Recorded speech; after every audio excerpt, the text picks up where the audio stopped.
Hey guys, before we get into things, please subscribe to our channel and make sure you turn on notifications so you know every time we post.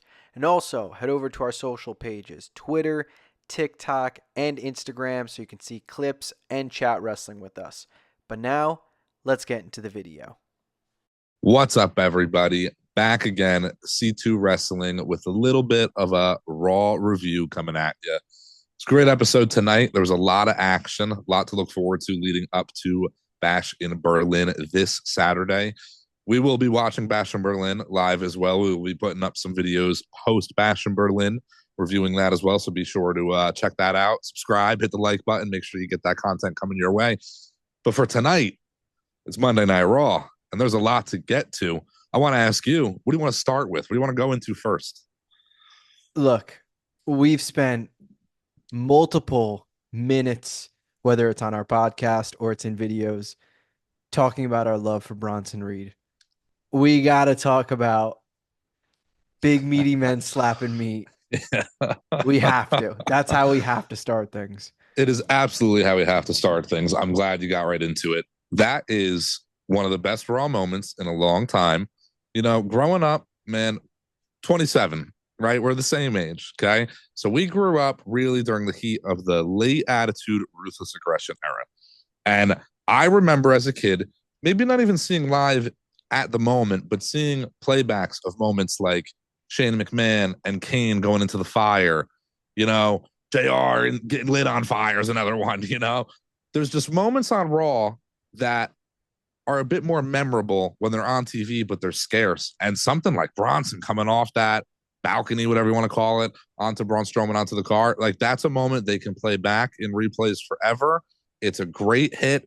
It's like it's almost a Jeff Hardy type clip, you know, that they play back forever. I love everything about it. It was great. That is a video package clip. Yep. Like when we see a video package on what has Braun Strowman, what did he have to go through when he faced Bronson Reed? What has Bronson Reed done to his opponents? Like that is the clip. Why is Braun Strowman going back after Bronson Reed? We assume in 2-3 weeks, whatever it may be, when he comes back. That's the clip. That's the moment. In wrestling, we say it all the time. Yes, matches are great when a match is great, but a story and moments are what makes you invested in watching a weekly program. We said it, I don't know, 2 weeks ago, 3 weeks ago, when we were talking about Bronson Reed. I want to tune into Monday Night Raw because I want to see what Bronson Reed does next. Yeah. And what did he do next? Jump off a damn ledge onto a car. As soon as they were walking over there, I believe I either texted you or I texted Alec. I was like, I need Bronson Reed tsunami onto a car. This has to happen. And you can assume it was coming, you know, the way they were fighting. The moments like that, that's exactly what makes you say, well, next week I have to tune in because Bronson Reed's in a triple threat. I have to see what Bronson Reed does. Is he going to tsunami both guys at the same time? Is Braun Strowman going to come back and get his lick back? Like, I have to see next week. It's must see TV. That is how you captivate an audience and keep them watching each week. Absolutely. It really is. It is must see TV. Bronson, man, they've been one upping themselves every week with him, taking out Rollins, taking out Truth, the little mini feud with Miz in between. Strowman gets involved. Once they started going backstage, or once Reed started kind of running away from Strowman, for a moment there, I was kind of like, oh man, like you got the guy they're trying to put over as the toughest in wrestling right now, the biggest monster in wrestling, and he's kind of running away. But man, once they kind of got backstage, you see where it's kind of going. And man, I love a backstage segment like that. Again, something about like growing up on wrestling, like those are the segments, the things you remember. Rock beating up Cody, this Mania build, you know, outside in the rain, you remember those things. And you're going to remember from here on out every tsunami. That is the most devastating move in wrestling right now. Like you said, are they going to have Bronson hit it against both guys at once in the triple threat next week? What is he going to do? How is that move allowed? It is devastating right now. It's taken out Strowman. Seems like he's coming for the Miz a little bit too. There's a lot on the way for Bronson, but Intercontinental contender matchup, he could win it. He really could win it. Who's going to come out and stop him? Well, I think it's safe to have him in a triple threat so he doesn't have to Mm-hmm. factor into the finish. True. I would, or even if he wins this match, he's going into a fatal four way where he again wouldn't have to factor into the finish. Because I don't think Bronson is going to end up winning the tournament. I Mm-hmm. think he has so many stories right now. I don't think Rollins is coming back yet, but that's a future story. Him and Strowman is clearly a story. Him and Miz is a bit, and if R-Truth comes back in a week or two or whatever, there's so many avenues for him right now that I don't see him winning the Intercontinental Championship. And to be fair, like, look, I would love a title on Bronson Reed. Right now, he really doesn't need one. Like, he's being Correct. booked so well that it's not like, oh man, he needs a title to legitimize him or anything like that. His segments right now, as stacked as Raw has been, because the last few months of Raw have really been Great. great TV. And we know there's been some dog days of those 3 hour Raws. Yeah. We know. Oh yeah. The Yeah. last few months it's been delivering, and in the last month, he's been the best segment of the 3 hour show, which is a testament to not only how good he is, but how good he's been booked in the last month. Yeah. It is a testament, and it's crazy to think that he's just one of those like guys Triple H brought back. He was kind of just going with the flow for a little while. Was doing some decent things. Had a title match here and there at Backlash, things like that. Then out of nowhere, this monster push, and it's working. It really is must see TV. And the Intercontinental Tournament on its own is must see wrestling right now.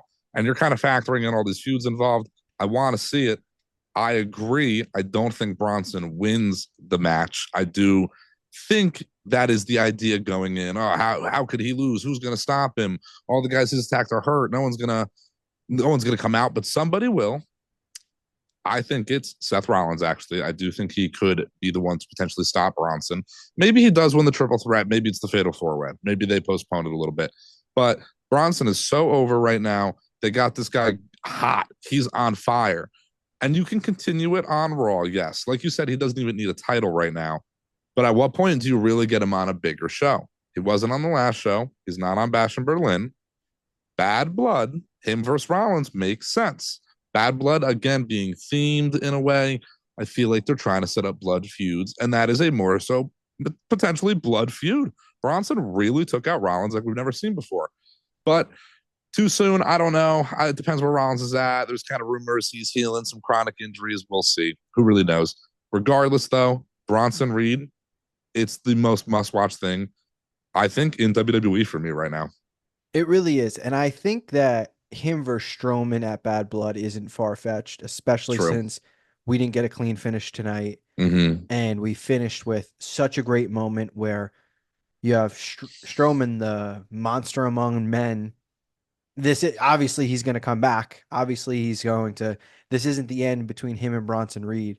With the pay-per-view being this Saturday, the triple threat match basically buys you another week. Like there's easily 1 to 2 weeks where you don't have to worry about them and thinking, oh, well, if they face it Bad Blood, it's not for another 5 weeks. How do we get there? You can easily buy a week or two with Bronson Reed being in the triple threat match and potentially the fatal four way match. But I truly think right now, even if it wasn't like I mentioned before, R-Truth, The Miz, Seth Rollins, Braun Strowman, hell, he could take someone else out within the next week or two and it sets up a match for Bad Blood. It is so good with Bronson Reed that it's getting to the point where no matter who he interacts with, like that they're gonna have to meet again. He's taken Yeah, yeah. everybody out in his path. And that's the beauty of it, because that's how he should have been booked from the beginning. Took us a while to get there. Glad we're finally here. It's kind of an example of like when you're that talented, at some point it's hard to be denied and you're going to get your chance. And when you're that talented, you normally are able to take the ball and run with it. Yeah, he is taking the ball and he is running with it. Because I'll tell you what, you can be given this shot, but you really got to be the one to act upon it too. And he is doing a fantastic job. He even took a hell of a bump off that Braun Strowman train in over the car, slid off the hood. That was a pretty good bump. I kind of popped at just that, and then the tsunami and everything. Braun Strowman is a monster among men. Bronson Reed is being booked like he just is the biggest monster WWE's ever had, and it's believable. I mean, he is a big guy, obviously. Don't get me wrong, but his stature is different than we've seen in years. He is the most. I'll compare it to Bam Bam Bigelow type wrestler I feel like we've really had in a while. His athleticism is really ridiculous too. You did mention him potentially facing Braun Strowman again at Bad Blood, and that does make a lot of sense too.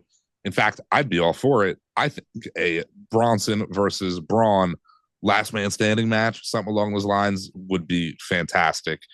Get them backstage again, something in the crowd, weapons involved. Again, what we just saw tonight was incredible. I'm sure Twitter, X, whatever you want to call it, is going insane. They could do it all over again. Yeah, and I think with the way tonight ended between the two of them, you've set up, okay, not a normal match is going to be able to do this. Mm-hmm. No ring with nothing else is going to settle the score between these two. But as we mentioned, he's going to the Intercontinental Tournament triple threat match. Next week, he faces Sheamus and Ludwig. There's also the triple threat of Dirty Dom, Ilya Dragunov, and Dragon Lee. The winner of those move on to the Fatal Four Way. Jey Uso, Pete Dunne already advanced. So we're starting to get towards what the Intercontinental Championship at Bad Blood will be. Obviously, Braun Breaker, the champion. I would assume Jey Uso would probably be the favorite right now, given the six guys on who would come out and face him. But I think it's actually at the point where I look at the six guys in the triple threats and the two that are already advanced. Whatever matchup it is, I'm fine. Literally, I know it's going to be a great match. I'm totally okay with any outcome. Yeah, I agree. There really is. There's no bad answer. Any outcome, we're going to get something great here. In terms of the tournament, we had recently booked a IC title tournament ourselves. If you haven't seen, go back and check that video out. A little bit of a different structure we went for. They ended up doing these triple threat matches into a fatal four way, but it's great. I love to see it. I do think next week we get Ilya moving on. Actually, Ilya versus what was his match again?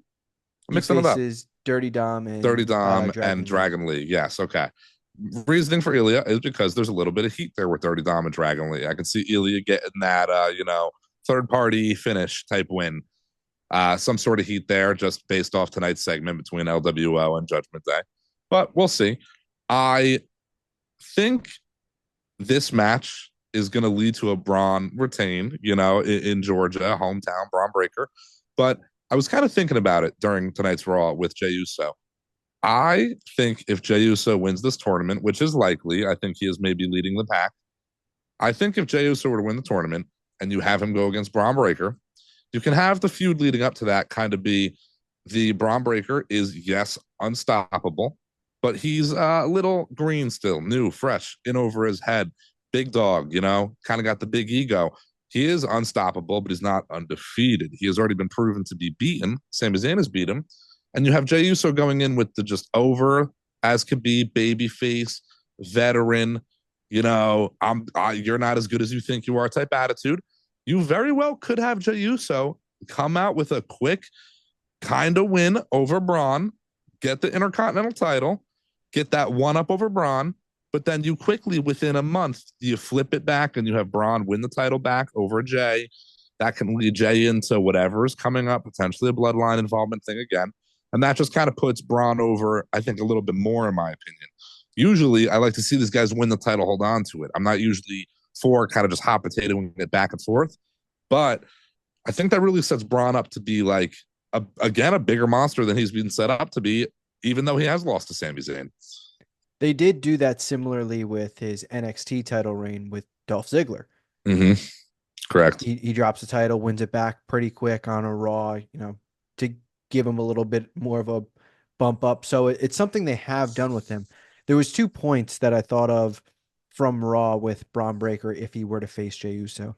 First, in his promo mentioning that no one from Jay's family has beaten anybody from Braun's family. I loved that. Mm. I thought that was a very nice touch, and that is an easy basis for a story between the two of them, considering they haven't had much interaction in Braun's short time on the main roster. I feel like that is a nice kind of beginning to a story that you're going to kind of build quick into. Number two, I thought of, not saying it would happen this way because it would be pretty much similar to how Jey Uso lost to Gunther. But if they face it Bad Blood and Jey Uso is going to head back to the Bloodline story at some point, it would make sense that they costed Jey on a show where they're also there, which would have to be a pay per view. If they just randomly show up on Raw, it's kind of out of the ordinary. Maybe Mm. beginning, early in the show, we get a backstage interaction with Jay and Tama Tonga or something. They bump shoulders. We've seen it already teased. I think that's a good way to introduce him back into the Bloodline story. Might feel a little quick happening at Bad Blood, so maybe it's a pay per view or two down the road. But I think it happening at a pay per view is where it makes more sense than the Bloodline just randomly showing up on Raw and attacking Jay or whatever. Yeah, absolutely. It definitely makes more sense than them just showing up. Again, keep the brand split as much as we can, as much as it makes sense. I do think this all could lead to great things. I think getting the IC title on Jay briefly would be a good test in the water. See this solo Jay title run, see how over he goes, over he gets. I get a month is not a lot, but it's only a taste, it's only a tease.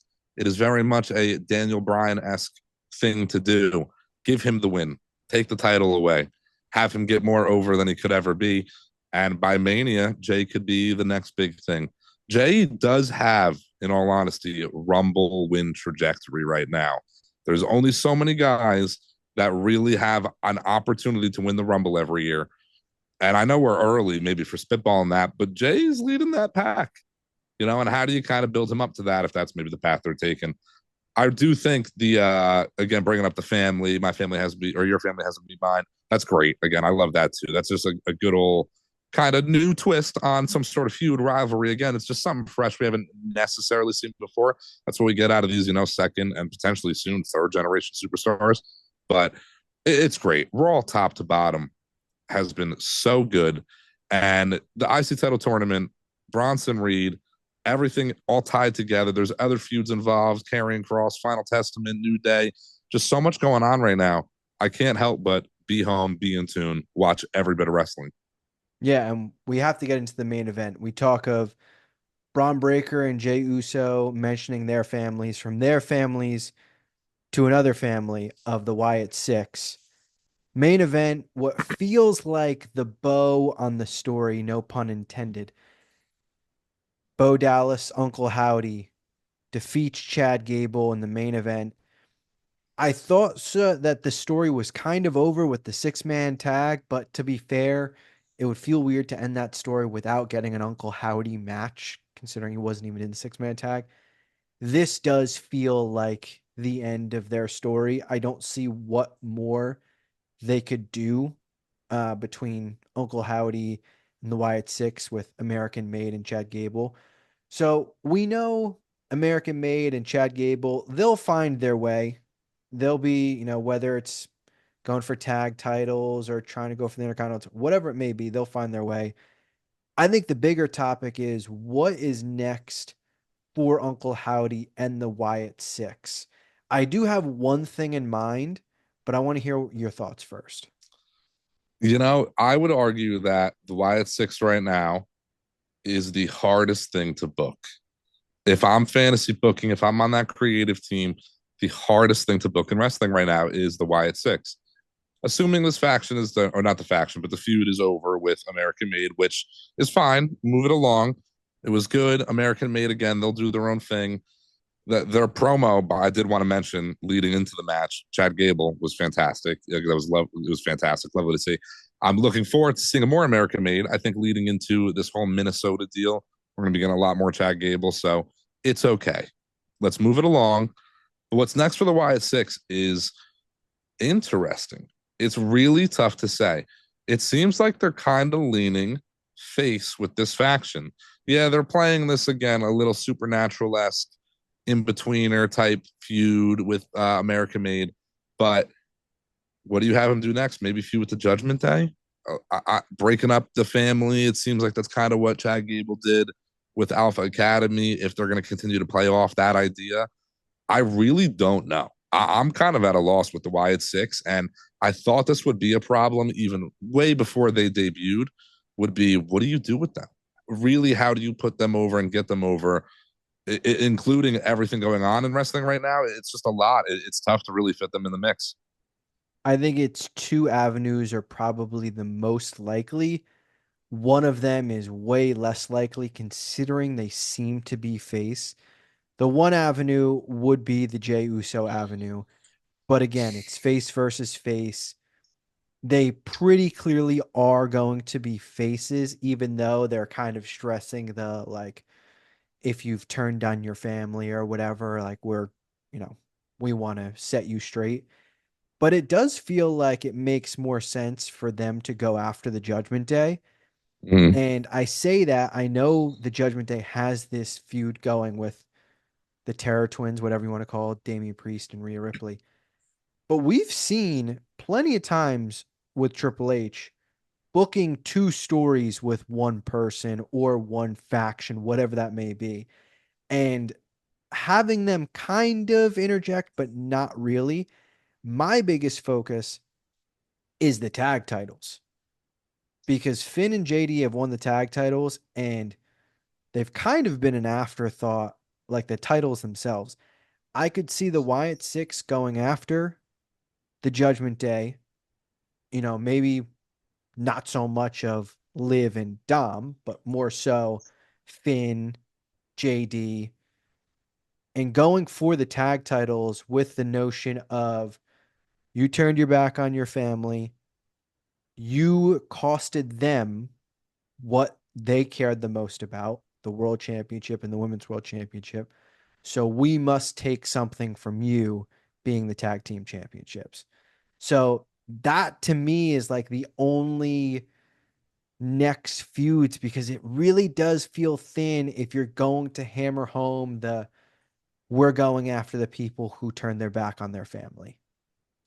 Yeah, it does line up that Judgment Day would be the next feud. I think we had even said recently, it seems like Sami Zayn and Jey Uso might go for the tag titles. Maybe there could be some involvement there, but I don't know. It's not impossible for it to be the Wyatt Six. It would make sense. Uh, I also think it would be cool. I kind of do want to see them go for gold. I think it's been a little. I don't want to say flustered the Raw tag team titles, but they are kind of a little bit of an afterthought. I don't want to say they're lost yet because they've only been won again so recently. But if you don't start defending them soon, what do you do? So what's Judgment Day's next feud? You gotta think some involvement with the tag titles, and it has to be either Wyatt Six or potentially Jey Uso and Sammy. I just don't see anybody else going for the tag belts. If so, I'd like to see them let Joe Gacy and Dexter Loomis win the tag belts. I also think if they win the belts, again, let's keep this freebirder rule in effect. I think that'd be great for a faction like Wyatt Six, especially a faction like Wyatt Six. It's kind of like built for them.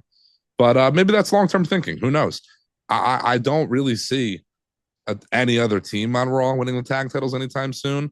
But Judgment Day's got to lose them at this point. They're not really defending them. Something to move that feud along, move that stable along. Getting the tag titles on the Wyatt Six, if they're faces, opens up a path to them for them. I don't really know who they would go against after that or what their avenue would be.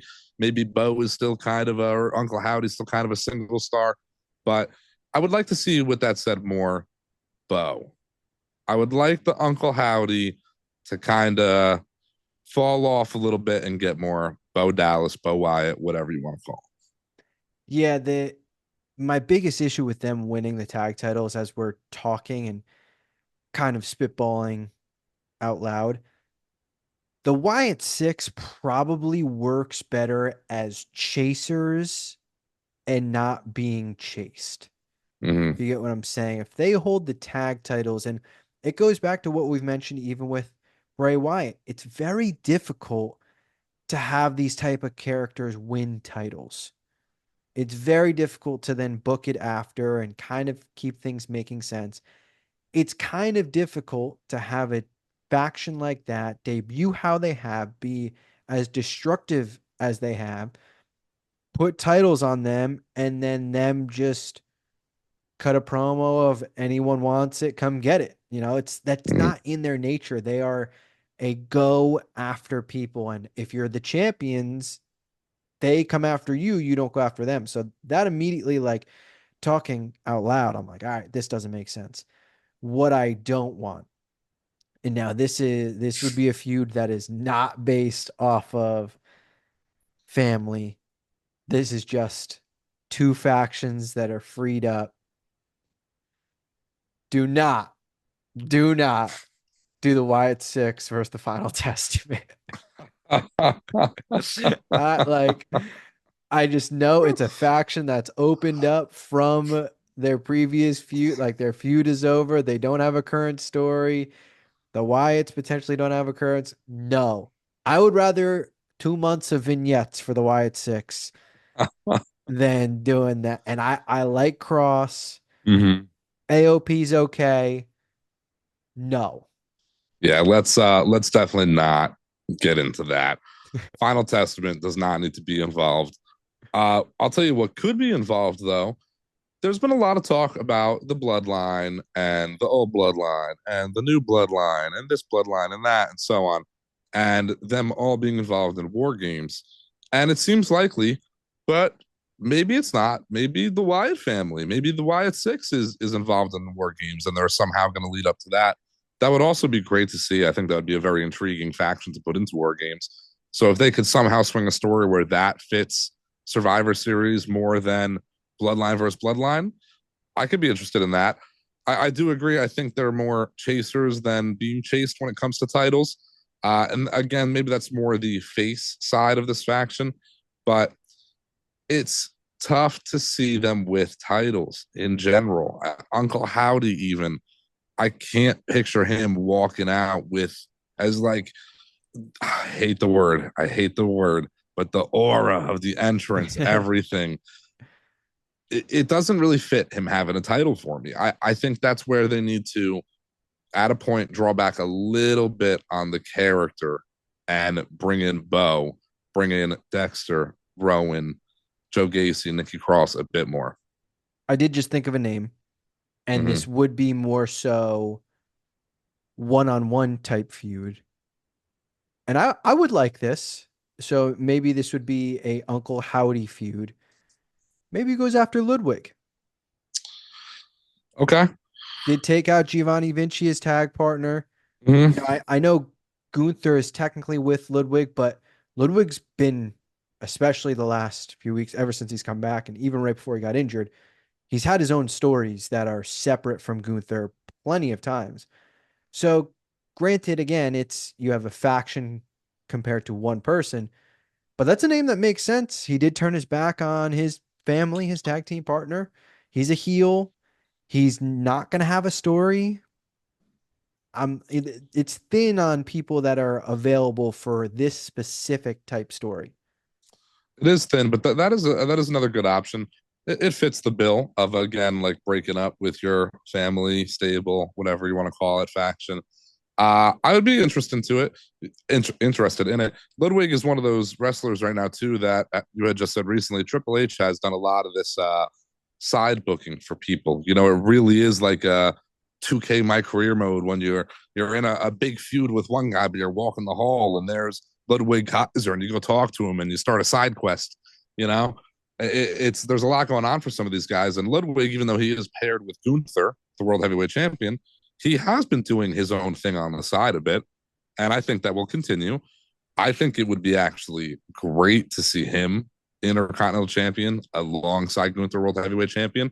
I don't really think we've seen a pairing of two guys really do that in a while, a main and a mid card instead of tag champions or somebody just being really the lackey to a main champion. I can't really off Was the top of my head recall the last time we've seen that. uh in NXT was Trick North American champion while Mello was NXT champion? Did that happen at the same Oh, time? I don't know if that overlapped. That's the I only don't thing that think came so. to my mind. I don't know. They might have been actually. Yeah, they might have been. That's a fair reference. If so, yeah, that's a I fair th- reference. Yeah. I think so, but also that's NXT. That's not the main Yeah, roster. yeah, yeah. Yeah. Different, completely different stories. There's a much more, and people are unwilling to admit this. NXT is fantastic, much larger, broader audience watching that main roster stuff. Yeah, And that would just be something different. Again, the two guys kind of running Raw, the Min and the main champion. And I'll tell you what, like, listen, it's you got to do this lightly. This is not something you do all the time. But if there's ever been a guy to be a double champion, it's Gunther. You yeah, know, get them tag titles on them too. Who cares? yeah, Gunther's over. I love him. yeah. So honestly, Raw's must see TV. Mm-hmm. Bash in Berlin is must see. We've got a ton of stuff coming this week. So make sure you are subscribed, have notifications on, like this video, comment, share it. So much is coming in the future. It not only getting us on our YouTube, you got to get us on our socials, which is TikTok, Twitter, X, Instagram. TikTok been having a little trouble. Keep that in mind. We are doing our best trying to troubleshoot what's going on. It's been, as you can tell, very pleasant to deal with. We've been having a lot of fun. I To don't even keep want to it talk about it. in. Regardless, I'm sure TikTok will get around to it. Follow us on there, all the socials. Like Chris said, like and subscribe. We are C2 Wrestling. We got a lot coming at you. Stay tuned. See you guys next time.